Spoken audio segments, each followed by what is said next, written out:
किसी ने बड़े कमाल की बात कही है कि आस्था की असली परीक्षा तब होती है जब हम प्रभु से जो मांगें प्रभु हमें वो ना दें, लेकिन तब भी हमारे हृदय से प्रभु के लिए धन्यवाद निकले।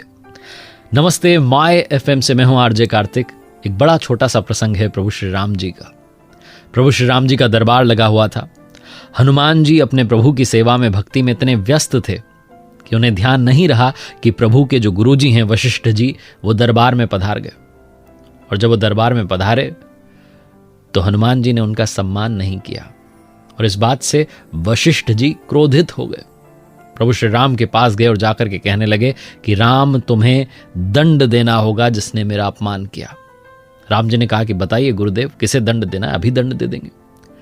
गुरु वशिष्ठ जी ने कहा कि नहीं, तुम दंड नहीं दे पाओगे। उसका नाम सुन लोगे तो तुम दंड खुद को दे दोगे, स्वयं को दे दोगे, लेकिन उसे नहीं दोगे। राम जी ने कहा नहीं, जिसने आपका अपमान किया उसे दंड अवश्य दिया जाएगा। गुरु वशिष्ठ जी बहुत क्रोधित थे। उन्होंने कहा कि मैं तुम्हें बता रहा हूं तुम्हें क्या करना है, तुम्हें अपना अमोघ बाण उस पर चलाना है। राम जी ने कहा अवश्य। और गुरु वशिष्ठ जी ने कहा कि जिस अपराधी की मैं बात कर रहा हूं वो तुम्हारा भक्त हनुमान है। प्रभु श्री राम अब संशय में थे, लेकिन क्योंकि उन्होंने गुरुदेव को कह दिया था, उन्होंने कहा ठीक है, यही होगा। अगली संध्या पर सरयू किनारे मैं स्वयं हनुमान को अमोघ बाण चला करके दंड दूंगा। हनुमान जी ने जब ये सुना तो बड़े परेशान हो गए।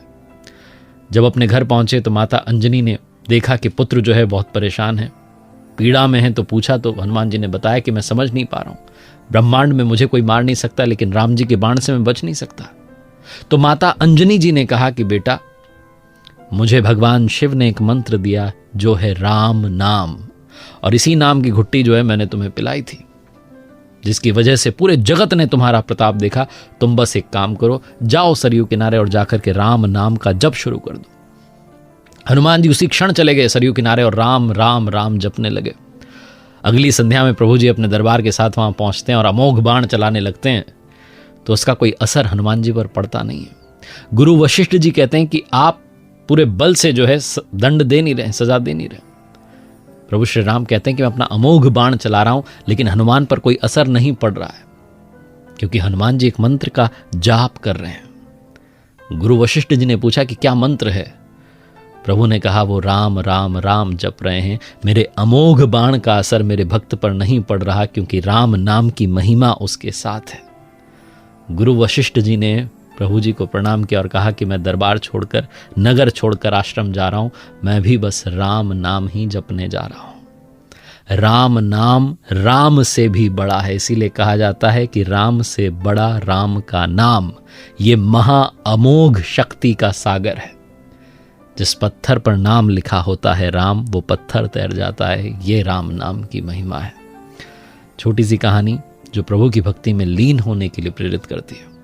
एक बार फिर से वही बात, प्रभु के आशीर्वाद के साथ, अपनी मेहनत, अपनों के प्यार के साथ, परिवार के प्यार के साथ कर दिखाओ को जैसा कि दुनिया करना चाहे आपके जैसा। देखते रहिए हर सोमवार सुबह 9:30 बजे मेरे साथ एक नई कहानी, और हर शुक्रवार सुबह 9:30 बजे लर्निंग सीरीज का एक नया वीडियो। एक नई सीरीज मैंने शुरू की है, कथाएं विद आरजे कार्तिक। हर बुधवार को अब आप उसे एंजॉय कर सकते हैं। अगर आप कुछ अच्छा सुन रहे हैं तो माय एफएम सुन रहे हैं, चलो अच्छा सुनते हैं।